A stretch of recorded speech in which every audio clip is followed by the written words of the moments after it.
Noches, doctores, muy buenas noches. Buenas noches. Estaba intentando compartir hasta hace un ratito recién pude y bueno, vamos a iniciar el día de hoy con el desarrollo del tercer simulacro de examen. Perdón, décimo tercer simulacro de examen es el último, doctores, que estamos desarrollando en el curso del cual están desarrollando ustedes. Sí, así que esperemos pues que la experiencia del día de hoy sea bastante enriquecedora. Les agradeceré por favor me confirmen si pueden escucharme y pueden ver las diapositivas para poder iniciar. Genial, genial. Muchas gracias, doctora. Muchas gracias. Entonces, vamos a comenzar. Perfecto. Muy bien. Doctores, iniciamos. Pregunta número 1 nos dice, para la confección de un espigo Muñoz se debe dejar una longitud mínima de gutapercha. De una pregunta muy, muy sencilla para todos ustedes que ya pues están terminando este curso, ¿verdad? ¿Cuál sería su respuesta? Ajá, muy bien los que ya van contestando, ¿no? Correcto, alternativa C, muy bien. Pero recuerden, doctores, que yo igual hice algún comentario, ¿no? Que esta referencia, ¿no? La respuesta que tenemos aquí es en base al libro de Pegoraro, que lo mostramos aquí, ¿no? Que básicamente nos dice, ¿no? Que la longitud de gutapercha, ¿no? Que debería dejarse en un proceso de sobturación previo a la colocación de un espigo, definitivamente es de 4 milímetros, ¿correcto? Sin embargo, no se olviden, doctores, que existen textos que mencionan que el límite inclusive puede ser menor, ¿ya? Se puede llegar hasta dejar un mínimo de 3 milímetros. Esa referencia es el libro de Rosentiel, ya de prótesis fija también, por si alguno de ustedes tiene interés de revisar y por si en algún momento aparece también como alternativa de respuesta, ¿ok? Pero yo dudo que les coloquen 3 y 4 en un examen, ¿ok? Y de todas maneras la referencia que más se maneja es 4, ¿sí? Eso sí, ténganlo en cuenta, ¿sí? Pero si en algún momento aparece 3 y no aparece 4 por ningún lado, también tengan en cuenta que 3 puede ser una respuesta correcta, ¿ok? Muy bien.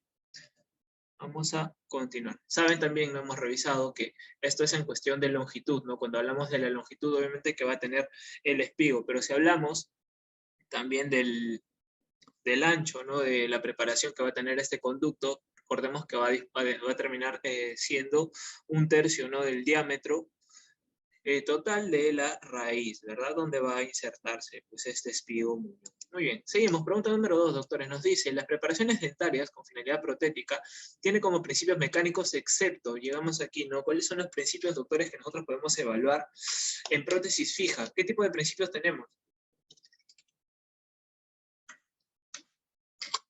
¿Cuáles son los principios que tenemos? Muy bien los que van contestando. No son 3 principios generalmente los que tenemos, no, mejor dicho, los principios están divididos en 3 grupos. ¿Qué grupos son? Correcto, ¿no? Que van mencionando por ahí. Mecánicos, estéticos, biológicos. Muy bien los que van mencionando por ahí. Correcto, correcto, ¿verdad? Mecánicos, estéticos, biológicos. Aquí nos están preguntando por los principios mecánicos, entonces tenemos que nosotros saber distinguir, ¿no? De todos estos principios, cuáles corresponden a cada uno de ellos. En ese sentido, nos están preguntando cuál de los que tenemos en las alternativas no pertenece a un principio mecánico.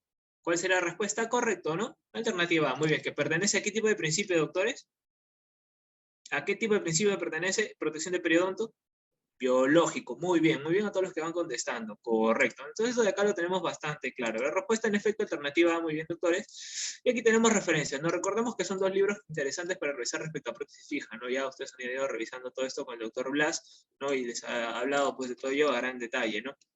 En ese sentido, aquí tenemos, ¿no?, los principios biológicos que según Rosentiel incluyen conservación de la estructura dental, evitar sobrecontorneado, márgenes supragingivales, oclusión armoniosa, protección frente a la fractura dental, ¿no? Los principios mecánicos, forma de retención, forma de resistencia o deformación, y los estéticos, visión mínima de metal, espesor máximo de porcelana, superficies oclusales de porcelana, y los márgenes subgingivales, ¿sí?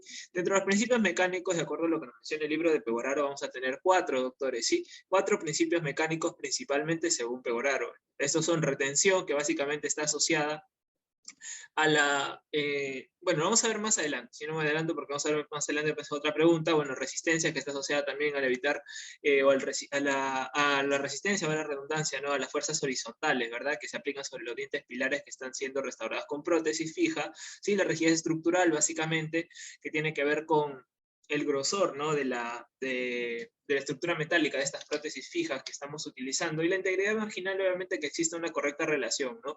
Entre la estructura que se va a cementar y los márgenes asociados, ¿no? Aquí tenemos que ver mucho lo que corresponde a las líneas de terminación, ¿verdad?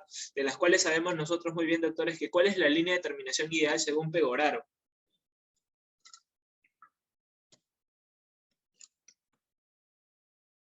No es supra. Según Pegoraro, sabemos que tenemos distintos tipos de líneas de terminación. De todos estos tipos de líneas de terminación, hay una línea de terminación, ¿sí?, que se considera como la línea de terminación ideal. Entonces, primero debemos pensar, ¿cuáles son los tipos de líneas de terminación en prótesis fija? Empecemos por ahí. ¿Alguien recuerda? A ver, les ayudo. Chanferete es una. Va, ¿quién me suelta las otras dos? Muy bien, Chaflán, correcto, muy bien. ¿Quién sigue? A ver, Chaflán, van dos, faltan todavía.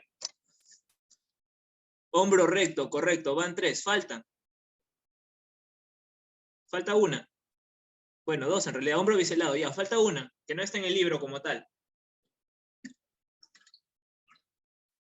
Filo de cuchillo, ¿verdad? Muy bien, correcto, muy bien. Entonces tenemos todas esas líneas de terminación, doctores, y bien, ustedes saben que cada uno de ellos tiene una indicación específica, ¿verdad? De todas ellas, de todas estas líneas de terminación, doctores, ¿cuál se considera la ideal, independientemente de sus indicaciones?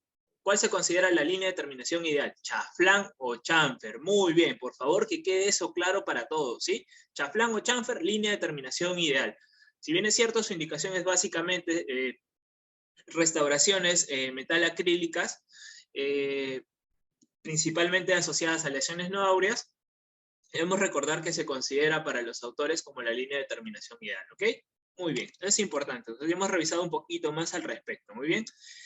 Y continuamos con la pregunta número 3. Nos dice, es el principio que evita el desplazamiento de una corona metálica en sentido cruzal. Ya, pues ya estaba adelantando esto hace un momento, ¿no? Corresponde a un principio mecánico, en efecto, y por supuesto, ¿no? Esta vez estamos hablando de principio de retención, ¿verdad? Muy bien, doctores. Cuando hablamos, doctores, de prótesis fija, específicamente, ¿qué tipo de retención está asociado a la prótesis fija? Hay un tipo específico de retención que se asocia a las restauraciones con prótesis fija y tiene que ver mucho con el paralelismo de las paredes, tanto internas de la prótesis como las paredes externas del diente pilar, ¿no?, que está siendo preparado. ¿Alguien recuerda cómo se denomina ese tipo de retención?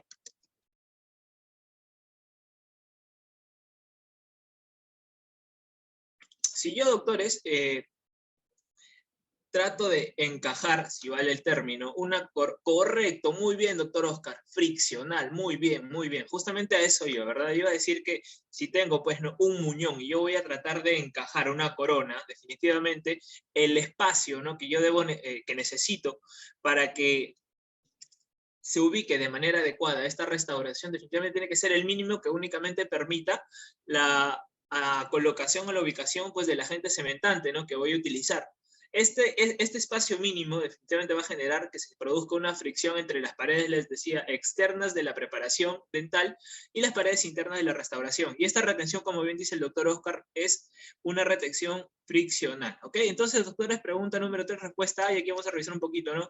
Pero que corresponde a la retención friccional, les decía, está asociada básicamente al paralelismo de las paredes de la corona o de la prótesis fija, las paredes internas y las paredes externas de la restauración, perdón, del diente pilar, ¿ok? Del tallado del diente pilar, ¿ok? Muy bien, doctores. Continuemos entonces. Pregunta número 4 nos dice, las provisionales tienen ciertas funciones dentro de las que se encuentran, excepto, ¿cuál de las siguientes, doctores, no es una función de las provisionales? Estamos hablando de provisionales de prótesis fija.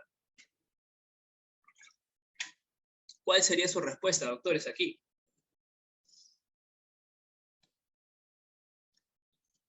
Muy bien los que van contestando. ¿No? Sabemos que cuando hablamos de prótesis provisionales, la respuesta, doctores, sería preservación de la estructura dentinaria, doctores. ¿Por qué? Nos está diciendo cuál no es una función, ¿no? Una función de la prótesis. Dice excepto, doctores, excepto, dice. Entonces, a ver, una restauración provisional, ¿no? Una provisional.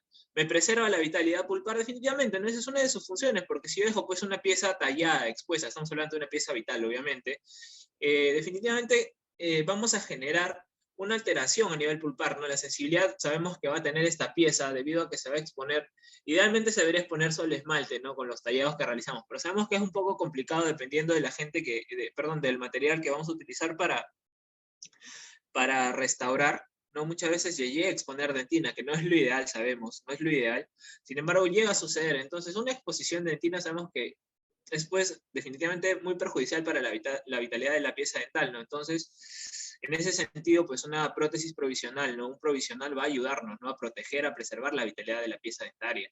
Cuando hablamos, doctores, de la parte de oclusión, definitivamente también, ¿no? Pero sabemos que cuando hacemos un tallado para un diente pilar, se va a hacer una reducción, tanto a nivel de las paredes, de la pieza dentaria, no sea vestibular, lingual, mesial, distal, ¿no?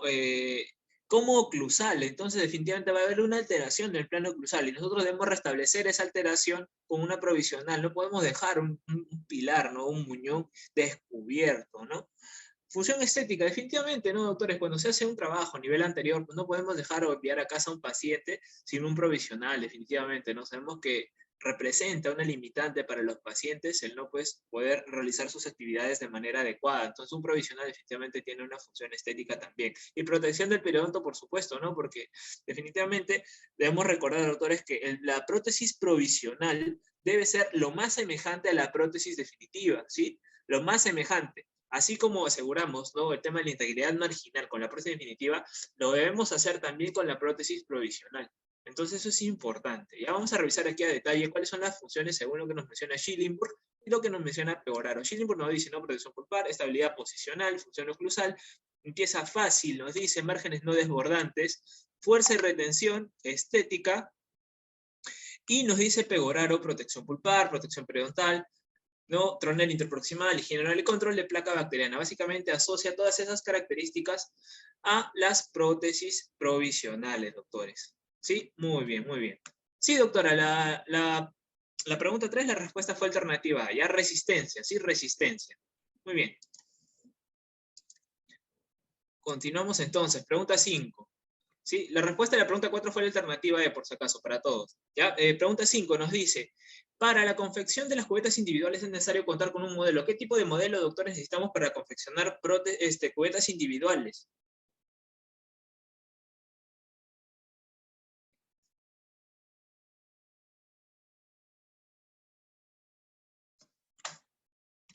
Ajá, muy bien, doctor, muy bien los que estaban contestando también en el interno. En efecto, no un modelo primario. Un modelo primario es lo que necesitamos, doctor. Y en efecto, esta referencia ya les había yo mencionado que se usa muchísimo, una referencia de millares para trabajos de lo que corresponde a prótesis, ¿no? Y en efecto nos dice de manera textual, ¿no? Que para trabajar una cubeta individual se necesita un modelo primario. Sí, doctores, no olvidarlo, por favor, ¿ya? Un modelo primario, ¿sí? Muy bien. Sí, entonces vamos a continuar con la pregunta número 6 que nos dice, no es una etapa química de la polimerización del acrílico, doctores. ¿Cuál no es una etapa de la polimerización del acrílico?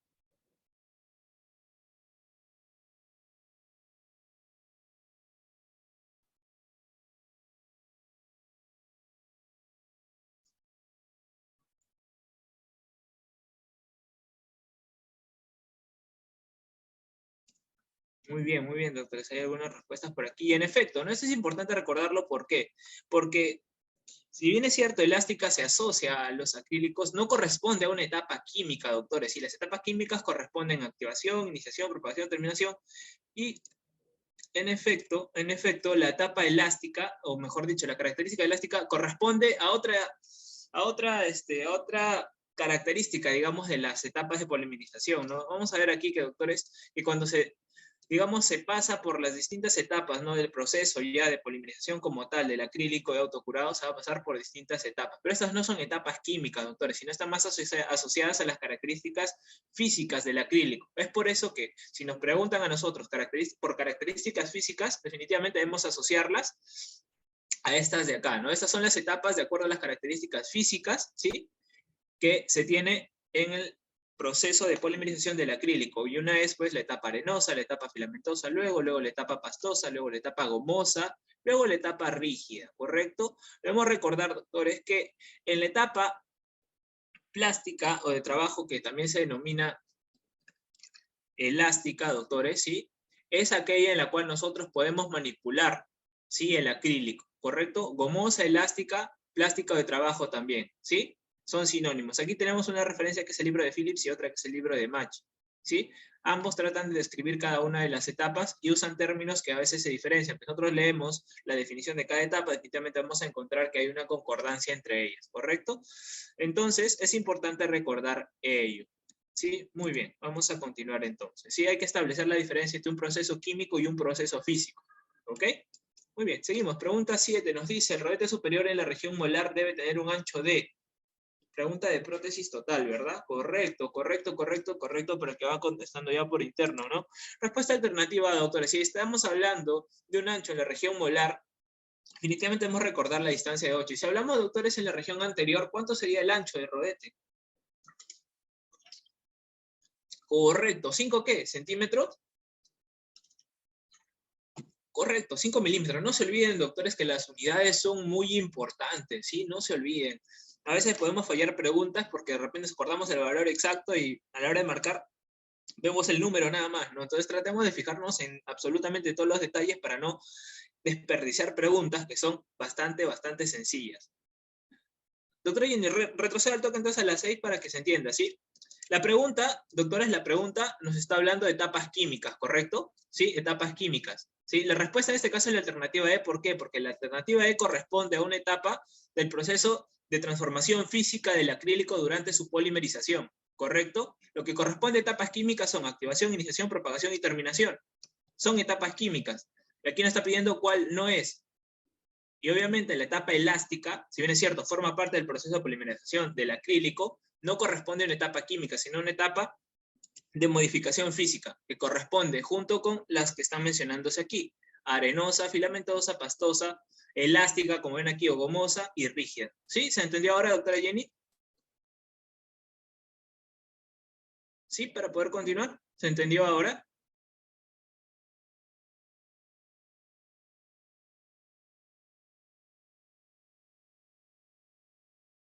Doctora, ¿se entendió? Muy bien, perfecto. Continuamos entonces. Continuamos. Sí, ya teníamos entonces la pregunta 7, en efecto. Alternativa A, 8. Alternativa A es 8, ¿verdad? Es la respuesta correcta. Aquí vamos a ver lo que nos menciona igual el libro de Millares también, ¿verdad? Les decía, y ya como bien estaban contestando ustedes, en la parte anterior son 5 milímetros el grosor que va a tener este rodete, y definitivamente en la parte posterior 8 milímetros, como bien decían. Ahora, respecto a la altura, doctores, ¿cuál sería la altura que va a tener este rodete superior? Recordemos, a ver, rodete superior, altura. ¿Quién se acuerda? En la parte anterior, ¿cuánto es la altura del rodete en la parte anterior? Muy bien, 22. ¿Y en la parte posterior? 20. Doctora Jenny, recuerde que en el rodete superior es 22 en la parte anterior, ¿sí? Voy a anotarlo, ¿sí? Para todos, para recordarlo, ¿ya? Rodete, lo revisamos también esto, pero de todas maneras, si por ahí no está quedando claro para todos, es importante hacer la aclaración, ¿ya? Entonces lo vamos a anotar aquí. Recordemos, doctores, que vamos a hablar de rodetes. Y vamos a tener uno superior y uno inferior, ¿correcto? Superior e inferior. Ya vimos el ancho, ¿sí? El ancho en realidad es el mismo para tanto para superior como inferior, ya 5 en anterior, 8 en posterior, ahí no hay problema, con el ancho no hay tanto inconveniente, ¿ok? Eso es igual para superior e inferior. En el cambio en la altura sí hay variaciones, ¿ya? En la altura sí hay variaciones. Sabemos que en el rodete superior, en la parte anterior, vamos a tener una altura de 22 milímetros, y en la parte posterior, una altura de 20 milímetros, ¿correcto? Doctores, en el rodete inferior, altura anterior, ¿cuánto es? Ya le estaba mencionando por ahí, 18 milímetros, ¿ya? 18 milímetros, muy bien los que van contestando, 18 milímetros, esto lo hemos revisado ya, ¿sí? ¿Y cuánto es la altura, doctores, para la parte posterior del rodete en el rodete inferior? ¿Cuánto es? En milímetros, ¿cuánto es? Doctora Bianca, estamos en el rodete inferior. ¿Tuberosidad en el rodete inferior? ¿Segura? Correcto, correcto. Papila, ¿sí? Papila, muy bien. Aquí no utilizamos la medida de milímetros, ¿ya? No utilizamos aquí la medida de milímetros. Debemos recordar que a nivel posterior a la altura simplemente se considera la parte media, como bien mencionan, de la papila retromolar, ¿ya? Papila retromolar. ¿Sí? Y ahí tenemos, doctores, las dimensiones que debería tener idealmente el rodete de oclusión y contorno, tanto superior como inferior. No olvidar, doctores, porque esto sí puede ser pregunta de examen, ¿ya? Y el ancho, no se olviden, es igual, sea superior o inferior. Anterior 5 milímetros, posterior 8 milímetros, ¿correcto? Muy bien. ¿Quedó claro esta parte para todos ahora sí? ¿Sí? ¿Ya no hay confusión? Para seguir avanzando. muy bien, doctores. Seguimos entonces. Pregunta 8. El analizador que cuenta con un brazo horizontal articulado, nos dice articulado. ¿Cuál sería el brazo articulado, doctores? ¿Cuál sería el articulador de brazo articulado? Bueno, el analizador para el paralelígrafo en este caso, ¿no? Paralelígrafo o analizador. No se olviden que son sinónimos, ¿ya? No articulador, sino paralelígrafo, ¿ya? Paralelígrafo o analizador. Correcto, no los que van contestando, perdón, en efecto es la alternativa A, ya, Williams, ¿ya? Aquí hay que establecer diferencia, ¿no? Sabemos que el paralizador de Williams es el que posee el brazo articulado, y sabemos que existen dos más, ¿no? Generalmente, de acuerdo a la referencia que tenemos. De Fisher y Spee en realidad no aparecen en la literatura como tal, como articuladores, pero sí tenemos articulador de Yelenko y articulador de Ney. Sabemos que uno de ellos tiene un brazo fijo. ¿Cuál es el que tiene el brazo fijo? Doctores, brazo fijo. ¿Ney o Yelenko? Ney, correcto, brazo fijo, no olvidar, ya, brazo fijo. ¿Y Yelenko qué pasó con Yelenko? ¿Cómo es el brazo del articulador en el articulador, perdón, el del paralelígrafo en el analizador de Yelenko? ¿Cómo es su brazo? Móvil, ¿verdad? Móvil, correcto. Entonces no olvidar, doctores, esas características, ¿ya? Williams, brazo articulado, Yelenko, brazo móvil, Ney, brazo fijo. ¿Ya, doctores? Muy bien. Y aquí tenemos de todas maneras referencia según McCracken, ¿no? Y nos menciona, ¿no? Que los paralizadores más empleados son de Ney y el de Yelenko, ¿correcto? Ney aquí en la figura superior, Yelenko en la figura inferior, ¿correcto? Y nos dice, ¿no? Que la diferencia básicamente está en esto, ¿no? En que la barra de Yelenko es giratoria y la de Ney es fija, ¿no? Lo que hemos revisado hace un momento. Y por aquí en el texto inferior ya nos comienza a hablar del brazo horizontal articulado de Williams, ¿correcto? Sí, entonces ahí tenemos los tres paralelígrafos revisados hace un momento. Seguimos, doctores. Pregunta número 9 me dice la altura mínima del piso de boca al margen gingival en el sextante anterior inferior debe ser de mínimo para poder elegir una barra lingual como conector mayor. ¿Cuál sería la respuesta aquí?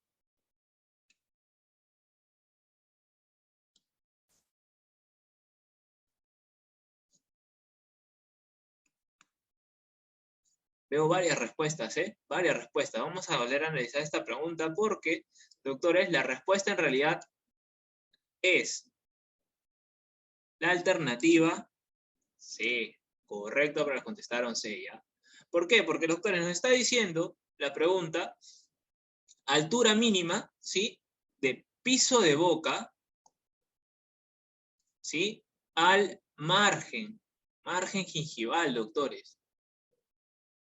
¿Sí? Margen gingival, ¿sí? Obviamente asociado también a una barra lingual, ¿no? Ya esta parte también es importante porque el dato está preciso, ¿no? Relacionado a lo que nos mencionen tanto McCracken como Loza en este caso, ¿no? Pregunta bastante, bueno, Rendón también que muestra información importante. Entonces, doctores, vamos a recordar aquí, ¿sí? Vamos a tratar de dibujar un poquito, ojalá y se entienda, ¿sí? Imaginemos que este es el margen gingival visto desde el lingual, y por aquí tenemos piso de boca, ¿ya?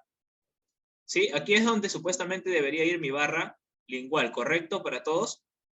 Entonces, sabemos nosotros, doctores, que según las referencias que tenemos, ¿cuánto debe ser? Les he mostrado yo que de repente ha podido en su momento generar confusión, ¿no? Pero ¿cuánto debe ser, doctores, el ancho de mi barra lingual de acuerdo a lo que nos menciona de manera textual, Pegoraro no, Loza y McCracken. Bueno, Rendón también lo menciona. ¿Cuál es el ancho de la barra, doctores? El ancho mínimo, dice el libro, ¿no? El ancho mínimo de la barra. ¿Cuánto es? ¿Segura? ¿5 milímetros, doctora? ¿3? No, 3 es muy poquito. El ancho mínimo de la barra. El ancho mínimo de la barra, doctora, lo hemos revisado. Lo voy a volver a mostrar en la siguiente diapositiva, pero igual quiero que recuerden que es de 4 milímetros, ¿ya? El ancho mínimo de la barra. Ahí ya tengo 4 milímetros, ¿correcto? ¿Sí? Tengo 4 milímetros. Y hay una pregunta que también les planteé hace un momento, que ¿cuánto era la distancia entre el piso de boca y el borde inferior de la barra? ¿Sí? ¿Cuánto debía ser esta distancia, doctores, de acuerdo a la literatura que se ha revisado? Porque les pueden preguntar también, y lo han preguntado, ¿no? Del piso de boca al borde inferior de la barra, ¿cuánto es la distancia? De piso de boca a borde inferior de la barra. ¿Alguien recuerda?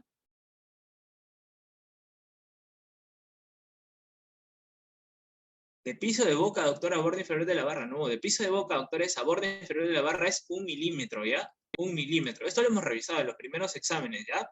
No se olviden, doctores. Y del margen, doctores, del margen al borde superior de la barra, hay una distancia de ¿cuánto aquí ahora? Y aquí si no se equivocan. ¿De cuánto es la distancia del margen al borde superior de la barra? Ahora sí, ¿verdad? Ahora sí 3 milímetros. Correcto, ahora sí 3 milímetros. Y así vamos a tener, doctores, nosotros, pues los 8 milímetros. Que como les digo, es altura mínima, ¿ya? Como dice acá, es altura mínima. Porque existe, doctores, algunos casos en los cuales esta barra debe ser de 5, ¿ya? Hay casos particulares en los cuales esa barra es de 5. ¿Ya? Pero esas medidas son las que debemos considerar, ¿correcto? Vamos a revisar las referencias para que vean ustedes de dónde es que estamos sacando estos datos. Es por eso que la respuesta en este caso es la alternativa C, ¿ya? Pero miren, aquí tenemos, ¿ya? La distancia mínima 8 milímetros, ¿correcto? 8 milímetros, ¿sí? Y aquí tenemos lo que nos menciona de alguna manera Rendón. Miren cómo es esta distribución. Nos dice, de estos 8 milímetros, 4 corresponden a la altura ocluso gingival de la barra. Miren, altura ocluso gingival de la barra. 3 es la distancia mínima del borde superior de la barra a la encía marginal, al margen gingival, ¿correcto? Sí se ve, ¿no? Donde estoy señalando, ¿ya? Aquí está. 8 para todos. A ver, vamos a ver. Aquí. A ver, un segundo, un segundo. Ahora sí. 8 aquí. Dice 4, altura de la barra, ¿ya? 3, distancia. ¿De dónde? Del borde superior de la barra hasta el margen, ¿ya? Encía marginal. Después dice, y el milímetro que me falta, porque tengo 4 y 3, 7, dice, el milímetro que me falta corresponde a la separación de qué, de qué estructuras. Borde inferior de la barra y piso de boca, ¿correcto? ¿Claro entonces para todos? ¿Sí? Muy bien, perfecto, doctores. Sí, entonces, no se olviden, ¿sí? El grosor mínimo de la barra es de 4 milímetros, ¿correcto? Es el mínimo, sí, ese es el mínimo, 4 milímetros. Y la altura que yo necesito para ubicar una barra lingual sí es 8. ¿Por qué? Porque ahí estamos viendo qué cantidad de espacio necesito, ¿correcto? Muy bien. Continuamos entonces. Pregunta 10 nos dice la regla de Applegate, que indica que las áreas adicionales a las que determina la clasificación serán denominadas modificaciones es. ¿Cuál es, doctores, esta regla de Applegate?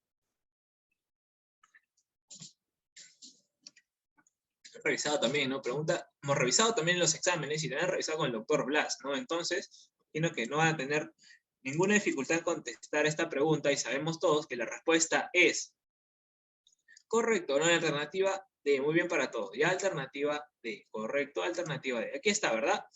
Según Applegate tenemos las áreas sedéntulas que no determinan clasificación, se refieren como modificaciones y se designan por un número arábigo, doctores, ¿ya? Por un número arábigo. Entonces, estas son las famosas reglas de Applegate que permiten, aunque son de aplicación para la clasificación de Kennedy. ¿Correcto? Muy bien a todos los que van participando, tanto al chat abierto como al interno. Muy bien, pregunta 11, doctores, dice, ¿cuál es la norma legal que rige? ¿Cuál es la norma legal que rige el uso de la historia clínica en nuestro país, doctores? Correcto, van contestando, ¿no? En efecto, alternativa D. ¿Por qué? Porque estaba en cursiva, ¿verdad? Por eso, ¿no? Por eso se dieron cuenta, ¿sí? ¿No? Muy bien, está bien. Norma técnica sanitaria 139. Muy bien. Y si yo les pregunto, doctores, ¿cuál es la norma legal que rige el uso del odontograma? ¿Cuál sería su respuesta? Odontograma, doctores. Lo usamos todos los días en la clínica.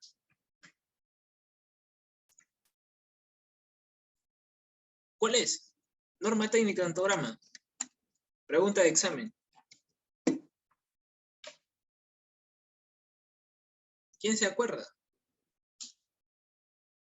¿Será la 150 o no? Sí, ¿verdad? 150, correcto, muy bien. ¿Y de qué año es esa norma? Norma de odontograma, 150. ¿Alguien se acuerda de qué año es?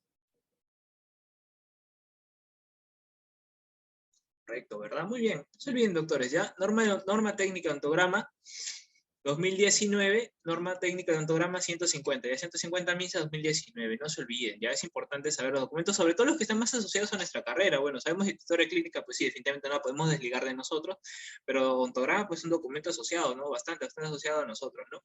Muy bien, muy bien. Y si les menciono yo directiva sanitaria número 100, ¿de qué estamos hablando? Directiva sanitaria número 100 del año 2020. COVID, ¿verdad? Manejo, ¿no? De la atención odontológica en el contexto de la pandemia, ¿no? Muy bien, de la emergencia sanitaria por COVID-19. No olvidar, doctores, ¿ya? Muy bien, continuamos. Pregunta 12 nos dice, ¿cómo se denomina desde el punto de vista legal no hacer uso o hacer un uso inadecuado de la historia clínica?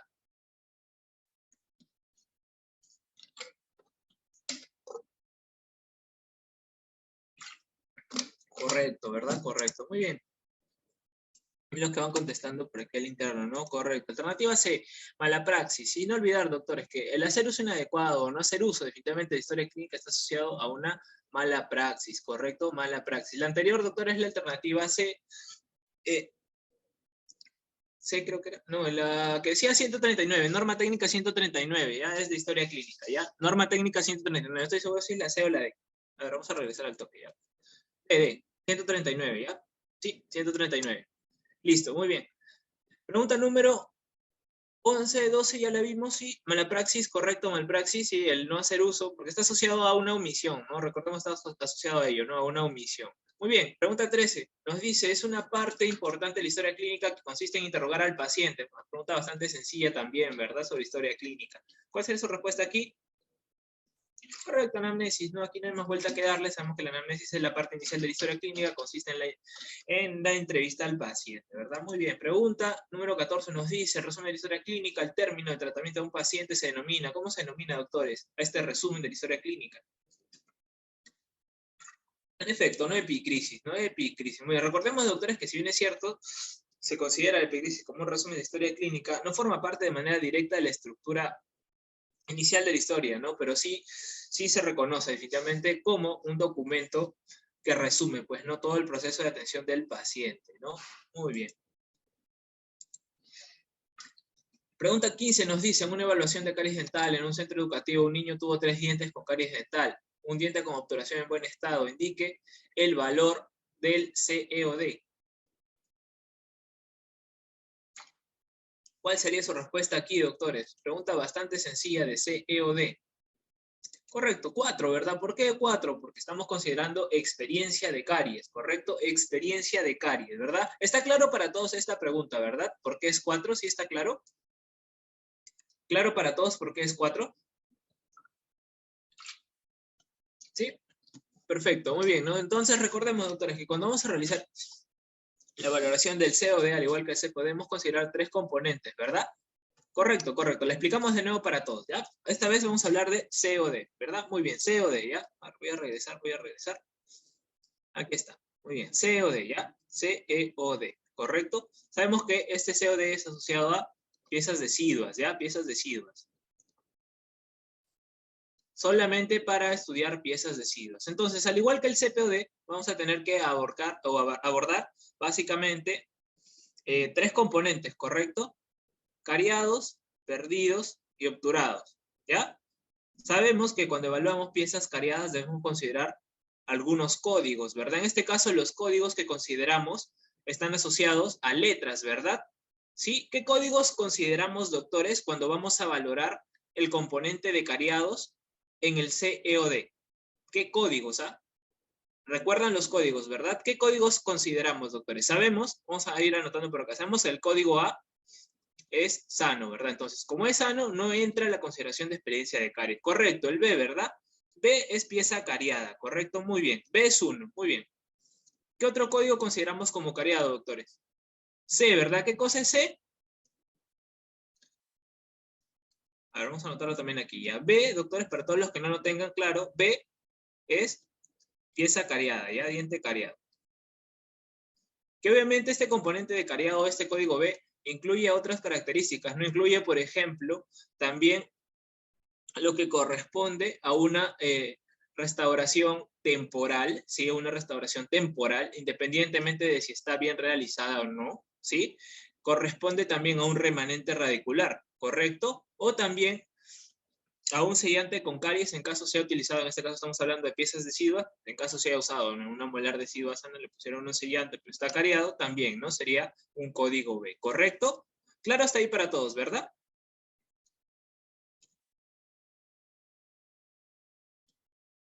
Muy bien. Código C, doctores. ¿Qué sería el código C? ¿Pieza qué cosa? Pieza restaurada, ¿verdad?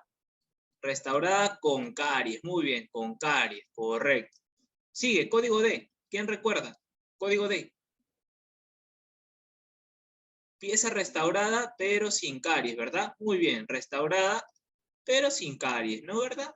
Muy bien, sin caries, bien obturado, como dice la doctora, muy bien. Listo, sigo, código E. Código E, ¿cuál sería mi código E? Aquí. ¿Pieza qué cosa? Perdida, ¿verdad? Perdida, pero ¿por qué? ¿Por cualquier motivo? ¿Perdida por cualquier motivo? Por cualquier motivo, ¿verdad? No, correcto, solo por caries. Ya, en niños, sí, en el COD, solo por caries, ya solo por caries. Pongo aquí en mayúsculas porque, a diferencia del CPOD, que tiene unas excepciones de acuerdo a la edad, en el COD siempre voy a considerar únicamente caries, ¿correcto? Caries. Luego sigue el código F, doctores. Código F, ¿cuál sería? Sellantes, muy bien, sellantes. Y luego el código G. ¿Correcto? ¿Cuál sería el código G?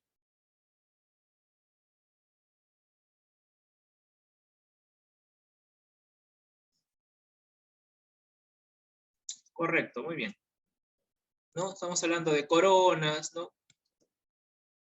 Pilares de coronas, ¿no? Pilares en realidad de coronas, básicamente, ¿no?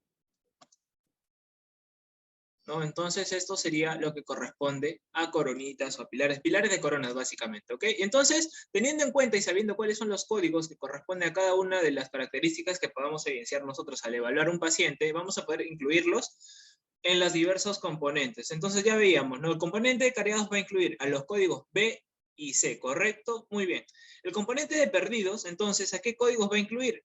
Únicamente al código E, ¿verdad? Porque es una pieza perdida, ¿correcto? Y el código O va a incluir ¿a qué códigos?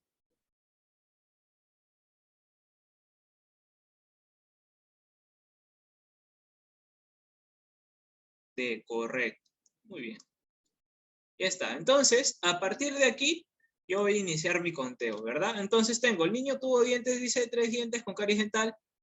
Esos 3 dientes son de código B, entonces tengo 1, 2, 3, ¿correcto? Son 3 dientes.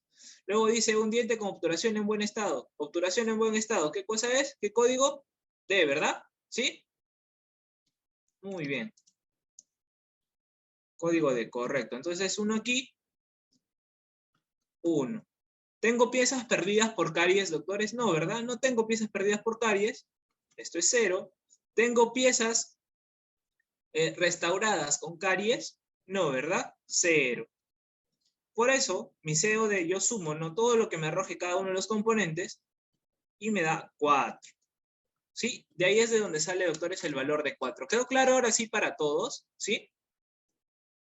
¿Sí? ¿O se entiende ahora de dónde es que sale 4 como respuesta a esta pregunta? ¿Sí?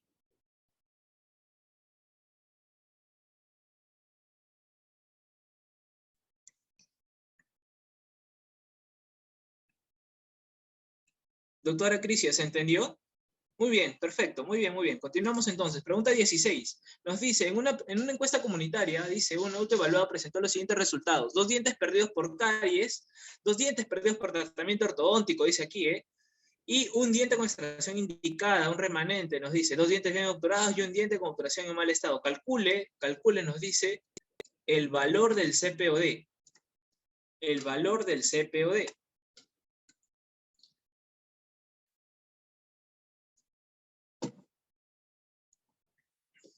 A ver, nos dice, nos dice, 2 dientes perdidos Por caries. Muy bien. 2 dientes perdidos por tratamiento ortodóntico. Veremos, veremos. Diente con extracción indicada. Listo. Dientes bien obturados. Bien. Diente con obturación en mal estado. Listo.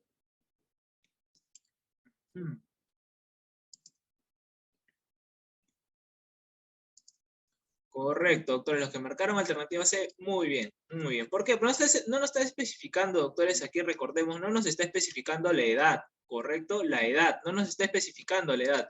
Recuerden que para que nosotros consideremos, ¿sí? Consideremos que en el paciente, mejor dicho, debemos considerar los dientes perdidos por otra causa que no es caries dental, ¿sí? El paciente tiene que ser estrictamente mayor de 30 años y debe ser explícito en el problema. Si no nos lo dicen, nosotros debemos suponer que es un paciente adulto menor de esa edad, porque inclusive nos mencionan que se está tratando de una encuesta comunitaria, ¿correcto? Ese es el dato importante. En una encuesta comunitaria, doctores, ¿cuál es la edad? ¿Cuál es la edad que se utiliza para realizar este tipo de estudios? Ese dato, digamos, es el que me da a mí la edad.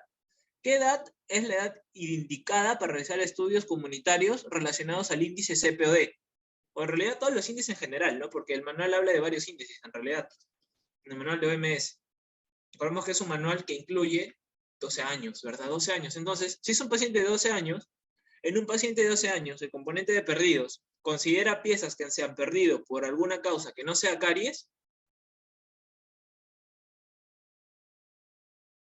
Sí, sí, correcto, yo entiendo que dice adulto, sino que yo voy al hecho de que si en algún momento no les menciona, ¿sí? Entiendo, dice adulto, correcto, es verdad. Yo voy al hecho de que si en algún momento no les mencionan, deben partir de ahí, ¿correcto? Y les decía por eso hace un momento también, ¿no? Que cuando diga adulto, debemos tener en cuenta que debe ser específico el valor que nos brinden, ¿ok? O sea, nos deben decir adulto de tal edad, ¿sí? Para este tipo de problemas, ¿ok? Si no nos dicen a nosotros que es un paciente adulto, específicamente mayor a 30 años, no podemos nosotros considerar o asumir que sea mayor de 30 años. Nosotros no podemos asumir, ¿correcto? Sí, debemos considerarlo simplemente como un estudio convencional. Por eso les decía que esas características, digamos, que son particulares, deben ser explícitas para poder nosotros establecer las diferencias, ¿no? En el momento del cálculo. ¿Sí? Espero que quede claro. ¿Queda claro esa parte? ¿Sí? Si nosotros no nos hubiesen dado el dato de adulto, perfecto, ¿no? 12 años, ¿sí? Ahí no hay problema, ¿sí? Está claro para todos. Porque sabemos que en estudios comunitarios la edad ideal es 12 años, ¿correcto? Pero aquí no nos están mencionando de manera explícita la edad del paciente, por más que nos diga adulto. Entonces, si a mí no me dicen que es mayor de 30 años, yo no tengo por qué considerar, ¿sí? Los dientes que no tienen experiencia de caries. ¿Correcto? Entonces, doctores, es por eso que la respuesta es 6. ¿Quedó claro para todos ahora por qué fue 6? Sino para hacer el análisis que hicimos hace un momento. Y recordamos todos un poquito los códigos igual, porque es bastante similar. Pero si está claro para todos, avanzamos. Sí, entonces queda claro para todos por qué 6, ¿verdad?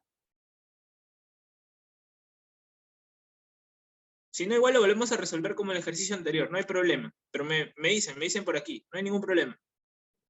La idea es que para todos les quede claro, ¿no? Esa es la idea de esta clase es esa, ¿no? Que todas las respuestas queden claro para todos. Muy bien, no, lo resolvemos, doctora Jenny, no hay problema, ¿sí? Para todos nuevamente, ¿ya? Entonces, ya vimos hace un momento, COD, ahora vamos a ver CPOD, ¿ya? Empezamos, CPOD, piezas permanentes, ¿ya? Piezas permanentes. Partimos de ahí, ¿correcto? Piezas permanentes. Entonces, doctores, cuando hablamos de CPOD, al igual que CAD, tenemos, ¿no? Componente de cariados, componente de perdidos, componente de obturados. Lo voy a poner más abajo porque este componente de perdidos tiene una particularidad, ¿correcto? Que es muy distinta al COD. Sí, y esta particularidad tiene que ver con la edad, ¿ya? Con la edad. Por eso que por ahí tal vez algunos se pudieron confundir. Pero bueno, entonces recordemos, doctores, que para el CPOD los códigos ya no son en letras, sino son en números, ¿verdad? Entonces, ¿con qué código partimos, doctores, cuando hablamos del CPOD?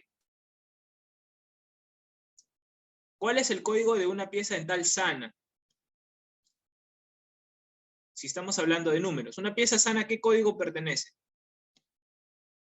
0, ¿verdad? Correcto, 0, muy bien. Código 1. Ahora, recordemos que aquí pertenece pieza sana y también, ¿qué otra característica pertenece al código 0, que no se considera como caries.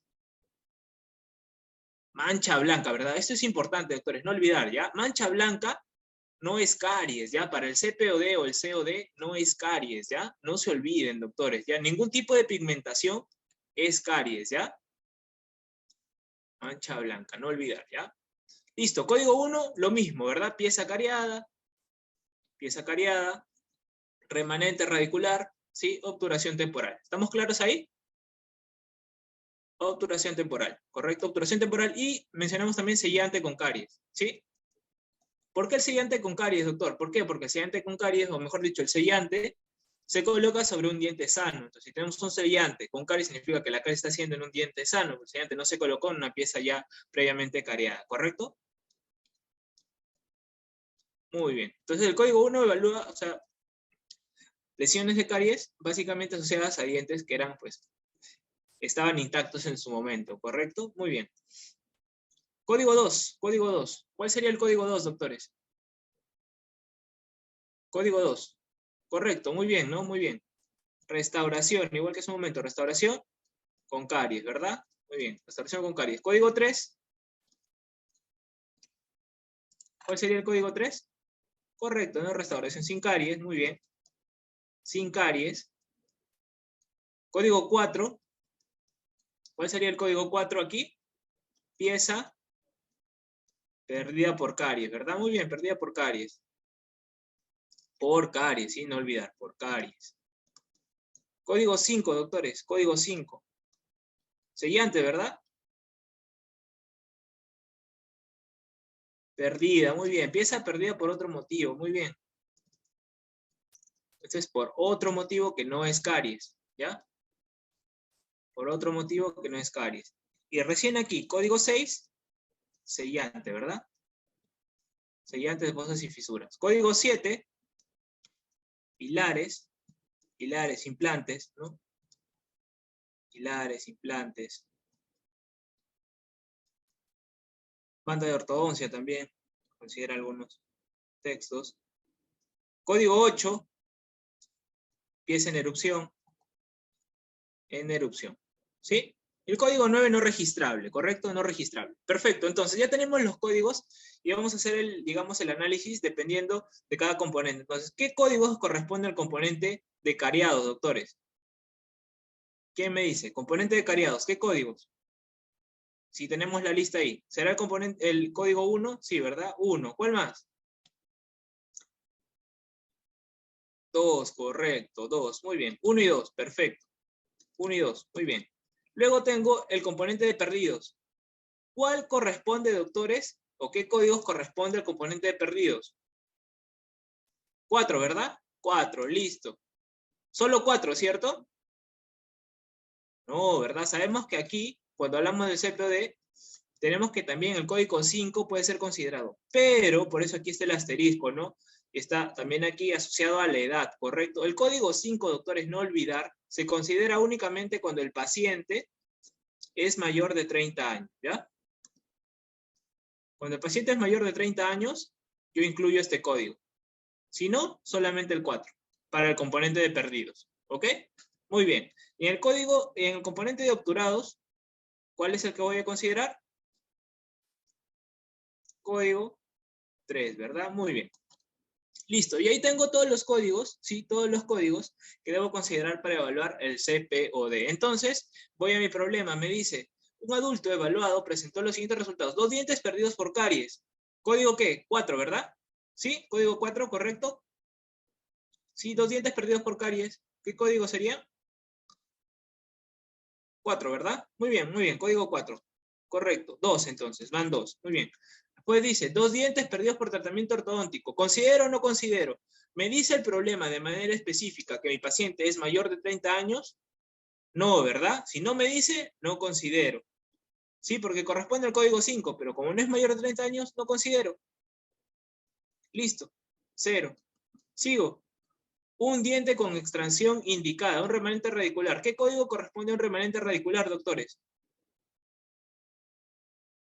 Código de remanente radicular, muy bien. Código 1, va 1 aquí. Dice, 2 dientes bien obturados. Correcto, 2 dientes bien obturados. ¿Qué más tengo? Y un diente con obturación en mal estado. Obturación en mal estado, doctores, código 2, ¿verdad? Muy bien. Entonces, tengo 1, 1, 2.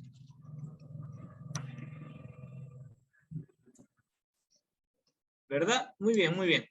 Entonces, yo hago la suma, ¿verdad? La suma. Voy a recordar también que puedo hacer la suma del componente y luego sumar todo, ¿no? Entonces, por componentes tengo, ¿no? 2 aquí, y bueno, 2 aquí, ¿no? Y todo me va a dar 6. Y ese es el índice CPOD de mi paciente, ¿correcto? Muy bien, de acuerdo a todo el análisis que hemos hecho. Entonces, doctores, de esa manera tengo ya el índice CPOD. ¿Quedó claro ahora sí para todos? ¿Sí? Muy bien, perfecto. Vamos a continuar, ¿ya? Pregunta 17 nos dice, de las características de un índice epidemiológico de salud oral, ¿cuál es la más importante, doctores? ¿Cuál es la característica más importante de un índice, doctores?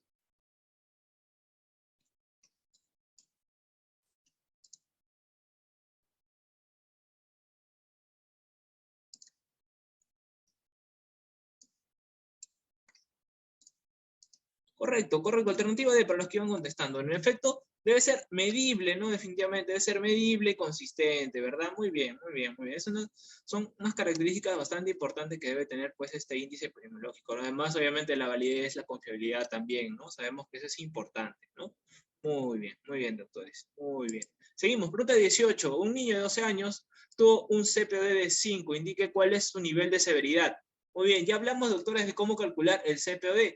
Ahora debemos recordar cómo es que nosotros establecemos los valores, ¿no? Para indicar el grado de severidad de acuerdo a estos índices. ¿Cuál sería su respuesta aquí? Un CPOD de 5 nos dice.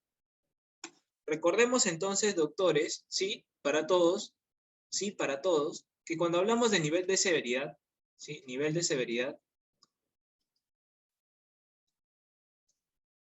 también debemos considerar a la edad, ¿correcto? Entonces, cuando hablamos de nivel de severidad, debemos considerar la edad. Para el grupo de, o sea, un grupo de 12 años, ¿sí? De 12 años, y que se usa también para adultos, males, ¿no? Grupo de 12 años, y niños, ¿sí? Y niños, bueno, 5 años normalmente, que es la edad que se indica CPOD, ¿correcto? COD, perdón, COD, esto es para COD. Son los mismos valores, ¿correcto? Entonces, tenemos que puede ser muy bajo, el nivel de severidad bajo, moderado, alto, muy alto, ¿correcto? Cada uno de ellos tiene un rango, ¿verdad? Entonces, voy aquí. Muy bajo sería de 0 a ¿cuánto? Correcto, ¿verdad? 1.1, muy bien. Bajo, 1.2, ¿a cuánto? De 1.2 a ¿cuánto?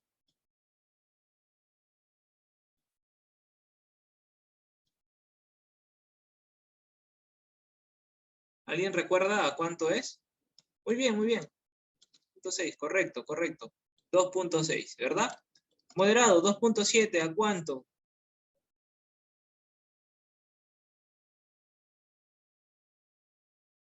Correcto, 4.4, 4.5.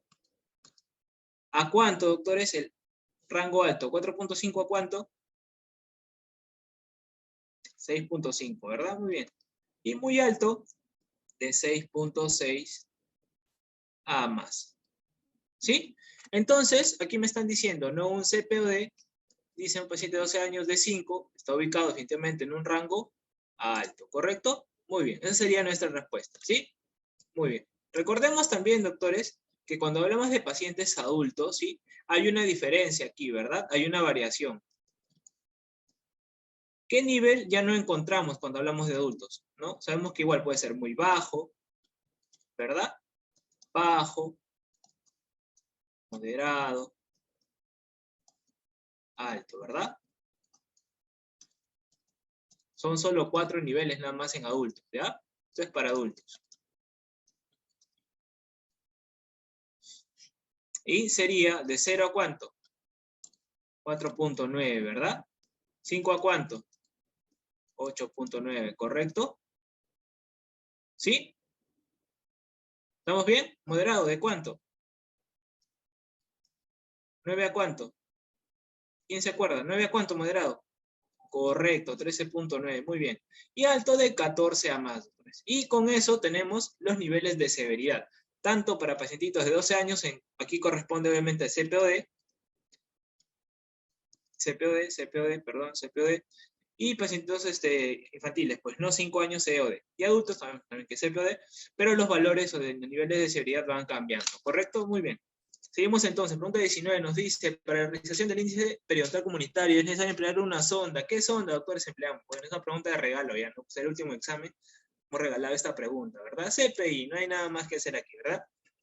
CPI, IPC, sonda de la OMS, cualquiera de las tres formas es correcta, ¿ya? Bueno, y si también se ponen de repente bilingües en el examen, WHO, ¿ya? Para todos. Creo que tengan problemas con eso, ¿ya? ¿Ya? De la OMS, WHO, CPI, IPC. ¿Ya? Muy bien. Pregunta 20. Nos dice, en el área de salud pública se emplea para medir las maloclusiones. ¿Qué índice sería, doctores? ¿Qué índice se usa para medir maloclusiones? Correcto, correcto. El índice de estética dental.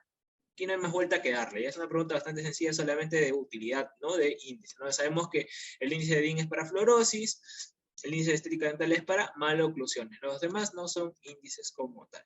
Pregunta 21, doctores, nos dice, el ángulo de Bennett se observa. ¿Dónde observamos, doctores, el ángulo de Bennett?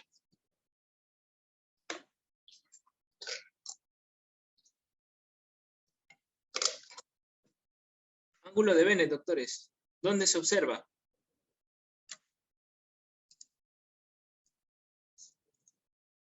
La B, correcto, la B. Muy bien, cóndilo de lado de no trabajo, doctores. No olvidar, ya, no olvidar. ¿Sí? Ángulo de Bennett, ¿sí? Cóndilo de lado de no trabajo, perdón, o de balance también, ¿ya? ¿Sí? De lado de trabajo de balance también se llama, ¿ya? De balance. ¿Qué otro nombre tiene? ¿Alguien recuerda? Cóndilo de lado de no trabajo, cóndilo de lado de balance. Cóndilo, ¿qué más se llama? ¿Alguien recuerda? Orbitante también, ¿ya? Orbitante, ¿ya? No se olvide. De balance, orbitante, de no trabajo, ¿ya? No se olvide.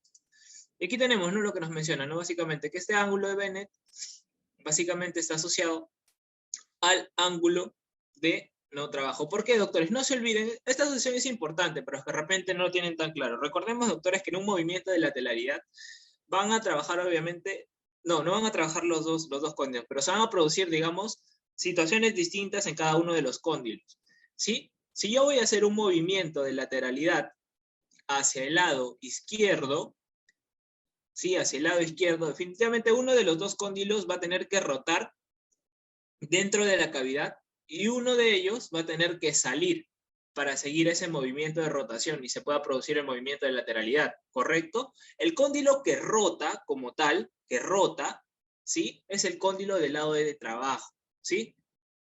¿Sí? ¿Queda claro? En este caso, por ejemplo, está poniendo un ejemplo en el cual se está moviendo hacia este lado, el que indica la flecha roja. ¿Sí? Entonces, para que se mueva la mandíbula hacia este lado, ¿correcto? Hacia este lado, este cóndilo tiene que rotar, ¿sí? Va a rotar, ¿correcto? Rota, ¿sí? Y este otro cóndilo, el cóndilo del lado opuesto, debe seguir ese movimiento, ¿correcto? Y al seguir ese movimiento debe salir de la cavidad glenoidea, ¿correcto? Y al salir de la cavidad glenoidea va a ser un movimiento al cual va a descender y obviamente se va a dirigir hacia el lado hacia el cual está rotando.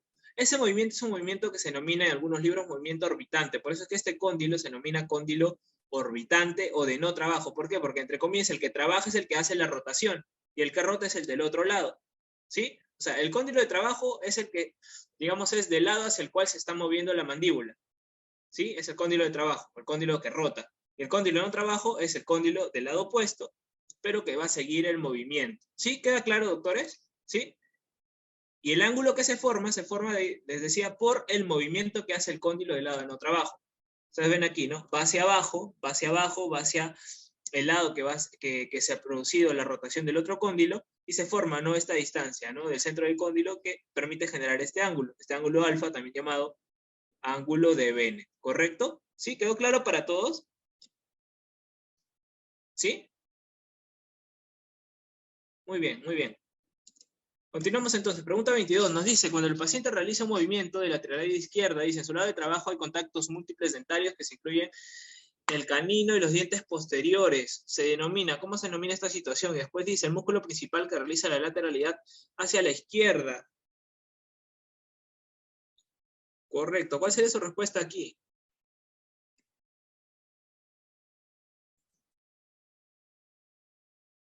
Correcto, ¿no? Muy bien. Alternativa C, muy bien. ¿Por qué? Porque recordemos, doctores, que el máximo contacto, mejor dicho, contacto, ¿no?, a nivel de pies anteriores y posteriores, reemplazando lo que se conoce como guía canina, lleva el nombre de función de grupo, ¿correcto? Al no producirse la guía canina, lo que se debería producir idealmente es una función de grupo, ¿correcto? Sí, que es lo que podemos ver en la imagen, ¿no? Contacto de canino, que debería separar, digamos, generar una abertura a nivel posterior, no se produce, entonces se debe producir un contacto, ¿no?, a nivel posterior. Esto se denomina función de grupo, ¿correcto? Ahora, la otra parte de la pregunta hablaba del movimiento, ¿no?, que se genera debido a la acción del pterigoideo. Recordemos, doctores, que los pterigoideos, específicamente la porción inferior del músculo pterigoideo, es la que va a contribuir a los movimientos de lateralidad o diducción, ¿sí? Y que esta acción es contralateral, es decir que sí, es decir que cuando se contrae, ¿sí?, el cóndilo de un lado, el movimiento se va a dirigir hacia el otro lado. Como bien menciona aquí, nos dice, la contracción unilateral dice crea un movimiento de media obstrucción de ese cóndilo y se origina un movimiento lateral de la mandíbula hacia el lado contrario. Entonces recordemos, doctores, que el movimiento es contralateral, que si se contrae el cóndilo, perdón, el músculo, ¿no?, el pterigoideo inferior, ¿no?, el pterigoideo externo, ¿no?, lateral inferior derecho, el movimiento va a seguir hacia la izquierda, ¿sí?, y viceversa. ¿Correcto? Muy bien. Pregunta 23 dice, son alineamientos curvos de las cúspides de los molares y bordas incisales de los dientes inferiores y únicamente se halla dentro de planos sagitales. ¿Cómo se denomina a esta curva? O plano, en todo caso, ¿no? Correcto, curva de Spee, ¿no? Aquí no hay más vuelta que darle, ¿no? Sabemos que a un nivel sagital vamos a encontrar pues esta disposición, ¿no? Que contactando las cúspides, sí, se va a formar esta curva, ¿no?, de concavidad superior, ¿sí? Y que corresponde pues a la curva de Spee. Muy bien, doctor. Ningún problema aquí. Pregunta 24 nos dice, la relación maxilomandibular donde los cóndilos están centralizados en las fosas mandibulares apoyadas sobre las vertientes posteriores de las eminencias articulares con los respectivos discos articulares interpuestos. ¿Cómo se denomina esta posición? O esta relación maxilomandibular. Correcto, ¿no? Relación céntrica. Muy bien, muy bien. Pregunta bastante sencilla para todos, ¿no? Relación céntrica. Y aquí tenemos lo que nos menciona en este caso el libro de Mans, ¿no? Respecto a esta posición, ¿no?, donde existe pues una relación entre las eminencias articulares, ¿sí?, y los cóndilos, ¿correcto? Obviamente la vertiente posterior, ¿verdad? La vertiente posterior de la eminencia articular, ¿no? Con el disco obviamente interpuesto. Muy bien, doctores, muy bien. Pregunta 25 nos dice, el mayor número posible de contactos entre los dientes superiores e inferiores, independientemente de la posición condilar, se denomina. ¿Cómo se denomina, doctores? El máximo número posible de contactos. Correcto, muy bien. Máxima intercuspidación, ¿verdad? Máxima intercuspidación, correcto. Aquí también tenemos una referencia al libro de Mans, que nos dice, ¿no?, que la posición intercuspal, máxima intercuspidación, básicamente está asociada, ¿sí?, a la relación en la cual existe, pues, ¿no?, un engranamiento de máxima coincidencia, ¿ya? De máxima coincidencia. Entonces, cuando hablemos de ello, definitivamente estamos hablando, ¿sí?, cuando hablemos de máxima coincidencia, ¿sí?, o de máximo, pues, puntos de contacto, de una oclusión máximo, ¿no? Máximo intercuspidación, ¿sí? O posición intercuspal también algunos test. Muy bien. Pregunta 26 dice, cuando el paciente dentado completo realiza un movimiento de lateralidad derecha, solo es su lado de trabajo, hay contactos múltiples dentarios que incluyen el canino y los dientes posteriores. Se denomina, bueno, ya lo revisamos hace un momento, ¿no? Dice, presenta una, dice. ¿Cuál sería la respuesta aquí, doctores? ¿A qué está asociado? ¿No? Mencioné también de manera muy superficial, ¿no?, hace un momento, ¿a qué está asociado, ¿no?, este término? Y en efecto la respuesta es alternativa ahí, ¿verdad? Función de grupo y oclusión mutuamente protegida. Y en efecto, ¿no? Sabemos que ya pues, la función de grupo hace referencia pues, ¿no? a un movimiento de lateralidad, ¿no? en el cual hay un contacto, ¿no? del canino hacia las piezas posteriores. No se produce la guía canina. Luego, es importante recordarnos que en los movimientos, ¿no? nos dice en este caso el libro de Alonso, ¿sí? que en los movimientos excéntricos, ¿sí? en los movimientos excéntricos también se cumple, ¿no? O debería cumplirse básicamente cuando hay una consolidación entre los dientes posteriores, ¿no? y los movimientos y los dientes anteriores, ¿sí? El movimiento, mejor dicho, la función de grupo, ¿no? Y esta corresponde pues a un concepto de oclusión mutuamente protegida, según lo que nos menciona en este caso Alonso, ¿ya? Muy bien, doctores. Pregunta 27 nos dice, cuando el canino desocluya los dientes anteriores y posteriores en el lado de trabajo, ¿cómo? Bueno, se conoce como y se da en una. Bueno, eso lo hemos mencionado también hace un momento. ¿Cuál sería su respuesta aquí, doctores? Si aquí ya se produce desoclusión, no hay un contacto en la zona posterior, ¿qué cosa se está produciendo aquí? ¿Función de grupo también? No, ¿verdad? No es función de grupo. Claro, es excéntrica, ¿verdad, doctor? Recordemos que la guía canina se utiliza básicamente para hablar movimientos de lateralidad, ¿no? Son movimientos excéntricos, no céntricos. Entonces, en ese sentido, la respuesta pues está asociada a ello, ¿no? A una guía canina y a los movimientos excéntricos, ¿no? Muy bien. Muy bien, aquí tenemos, ¿no? Dice, cuando la mandíbula se desplaza, ¿no? De derecha a izquierda, estamos hablando de movimientos de lateral protrusión, movimientos excéntricos. Dice, los caninos básicamente son piezas que deberían contactar, y al contactar definitivamente se va a producir esta desoclusión.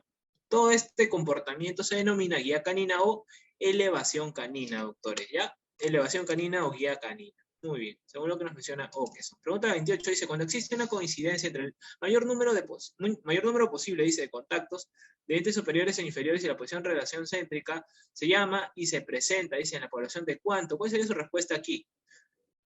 Correcto, no sabemos que el concepto inicial es el concepto de oclusión en relación céntrica, ¿verdad? ¿Sí?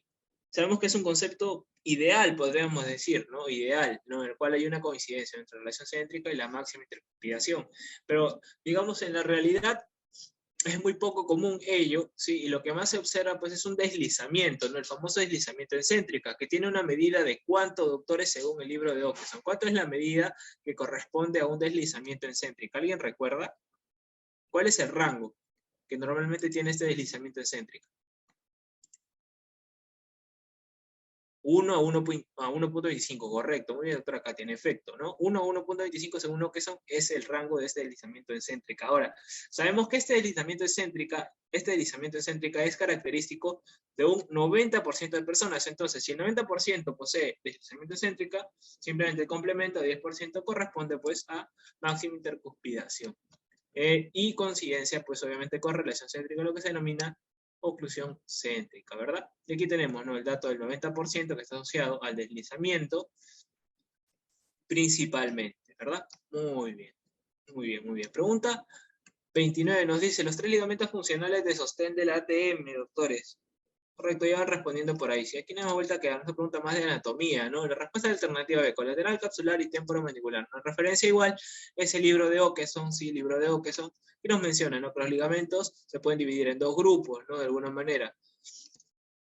Funcionales nos dice de soporte, ¿sí? Que son los ligamentos colaterales, ligamento capsular, ligamento temporomandibular, y también los ligamentos accesorios, que son el esfenomandibular y el estilomandibular. Entonces, doctores, no se olviden que son básicamente dos grupos de ligamentos en la ATM, los funcionales, ¿sí? Están aquí, funcionales de soporte, y también los accesorios, ¿verdad? Muy bien, doctores. Continuamos. Pregunta 30 dice, el espacio de estabilidad de las piezas dentarias, conocido como espacio neutro, está dado por el equilibrio de las siguientes estructuras. ¿Cuál sería su respuesta, doctores, aquí? Correcto, ¿no? Mejillas, labios y lenguas, ¿verdad? Muy bien, muy bien. Es una pregunta bastante sencilla, y para ello recurrimos también al libro de Okeson, ¿no? Que nos menciona básicamente que existe una posición, ¿no? En la cual las fuerzas están en equilibrio, no tanto las labiolinguales como las bucolinguales, ¿no? Esta posición se denomina posición neutra o espacio neutro, dice aquí, ¿verdad? Miren, posición neutra o espacio neutro, dice el libro de Okeson, ¿no? Entonces aquí, de todas maneras, habla, ¿no? Sobre las fuerzas que se van a generar a estos niveles y van a producir definitivamente un equilibrio, no son en este caso las fuerzas linguales, no hay una acción lingual, ¿no? La lengua de alguna manera interviene Ajá. Correcto, ¿no? Correcto. Alternativa C. Muy bien. Clase 2, ¿no? Clase 2. Sabemos que la NB tiene un valor normal. ¿De cuánto, doctores? ¿Cuál es el valor normal de la NB? Para Steiner, no estamos hablando de Steiner, ¿no? NB, valor normal 2, ¿verdad? 2 grados, correcto, ¿no? 2 grados. Muy bien. Muy bien. Entonces, si tenemos valores aumentados, obviamente va a tratar de un pacientito asociado, ¿no? A una clase 2. Si son valores disminuidos, pacientito asociado a una clase 3. Muy bien. Aquí está, ¿no? El valor promedio que es de 2 grados. Correcto. Pregunta 97. Nos indica la inclinación dentaria del incisivo inferior. Está bastante sencilla también. No es simplemente cuestión de ubicarnos con el tema de puntos y no tendremos mayores problemas para responder. Efecto alternativa B, 1NB, ¿no? Ya está, ¿no? 1NB con una medida de 5 grados y se indica la inclinación del incisivo inferior. Correcto. Pregunta 98 dice, indica la posición del maxilar superior según Steiner. Maxilar superior, doctores, ¿cómo se ubica el maxilar superior según Steiner?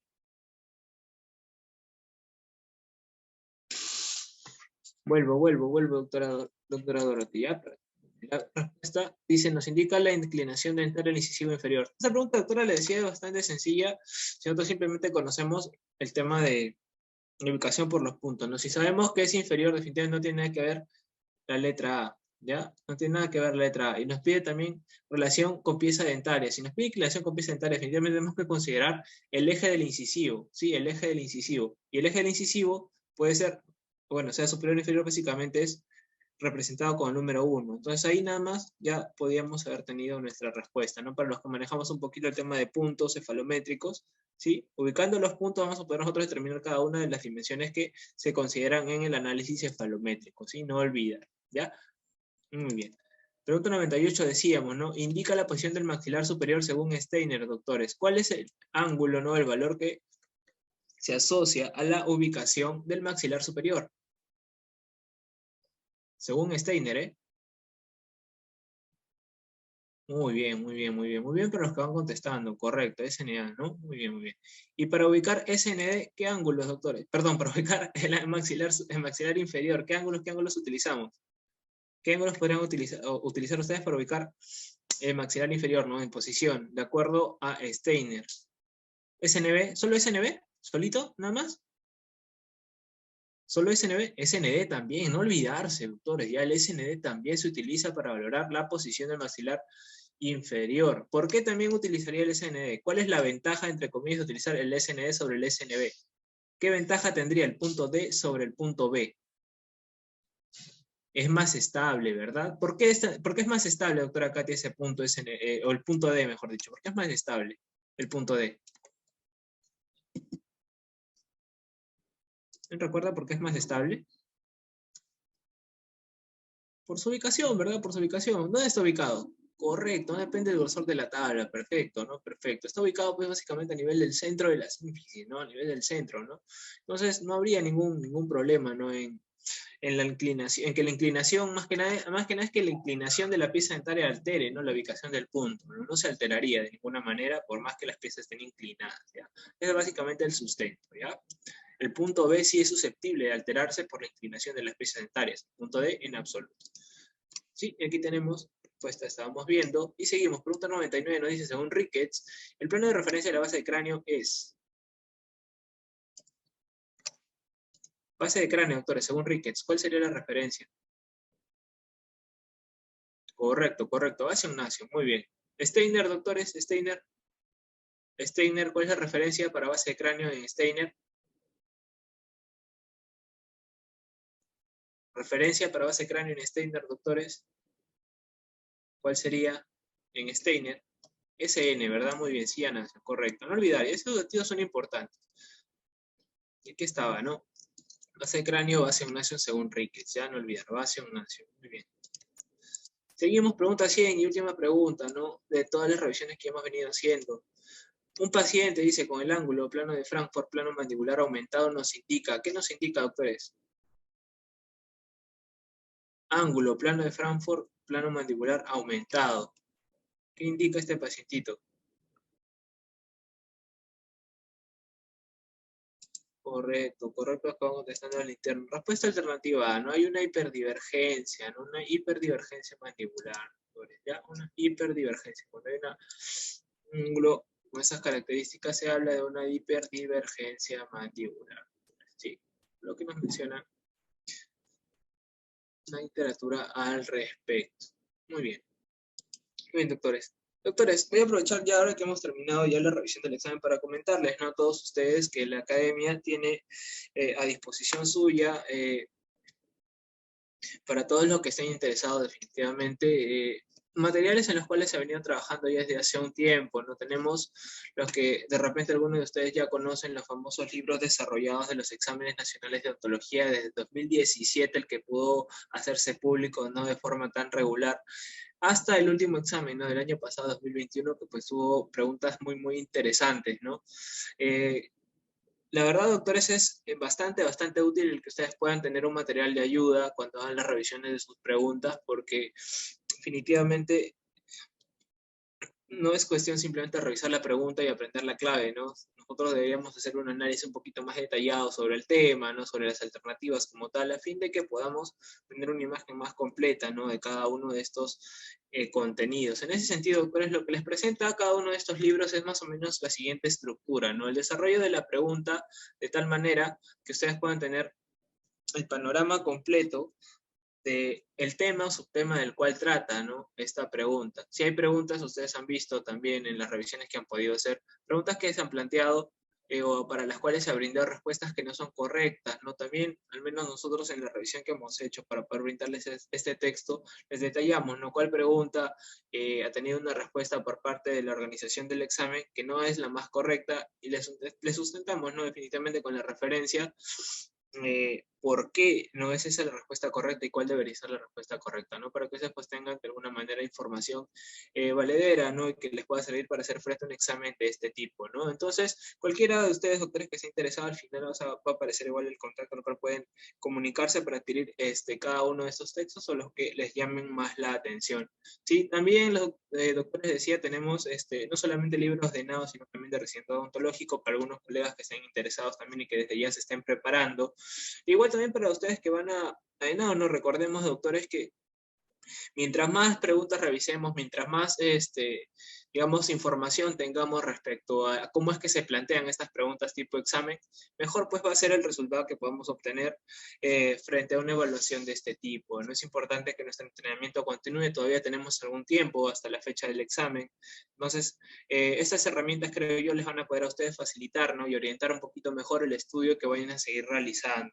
Entonces, la mecánica, o mejor dicho, la presentación que tienen estos libros es similar a los libros de Nao, ¿no? La pregunta, con su respuesta obviamente, y con información detallada sobre cada uno de los conceptos que aborda el tema relacionado a estas preguntas, doctores. Entonces, con eso, doctores, estaríamos terminando la clase de hoy.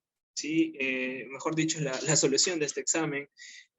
Sin más que, pues, incentivarlos, como siempre, doctores, a que continúen estudiando, tenemos tiempo aún para la fecha de examen, ¿no? Todavía no se hace oficial, de todas maneras es importante estar en continua preparación, doctores, porque pues el objetivo de cada uno de ustedes atrasado va a depender, o el hecho de que sea alcanzado va a depender estrictamente de ustedes. Nosotros tratamos de brindarle todas las herramientas que nos sea posible. Sí, todos aquellos que han tenido oportunidad de escribirme para solicitarme algún libro, para hacerme alguna pregunta, saben que si no les he respondido inmediatamente, les he respondido de todas maneras, ¿no? Entonces, igual que yo, estoy seguro que cada uno de los docentes que les está dictando los cursos de manera regular han podido aprovecharlos, ¿no? Entonces, de todas maneras, estaríamos, doctores, cerrando la revisión de este curso con esa, ¿no? Con esa idea de continuar preparándonos hasta el último día, doctores, porque cada segundo, cada minuto finalmente cuenta, ¿no? Y va a ser definitivamente el resultado que ustedes obtengan producto de ello, ¿no? Producto de todo el esfuerzo que le han dedicado durante todo este tiempo a su preparación. Sin más que decirles, doctores, estamos terminando la sesión de hoy. Sí, en efecto, tengo entendido que va a haber un simulacro el día domingo. Las coordinaciones o la información precisa se las va a brindar el doctor Alexander, ¿sí? En el transcurso de los días. De todas maneras, doctores, les repito, tienen ustedes los videos en la plataforma, tienen